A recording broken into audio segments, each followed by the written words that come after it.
Here I have ULEFONE Armor 6E, and today I'm going to show you how to enter boot mode on this device.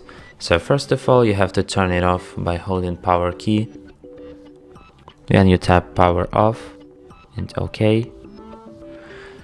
Next you have to hold down the combination of volume up and power key for about 5 seconds. Use volume up to navigate through the boot mode, and use volume down to confirm your actions. As you can see, you can access some other modes from the boot mode, like recovery mode or fast boot mode. In order to exit boot mode, just select normal boot.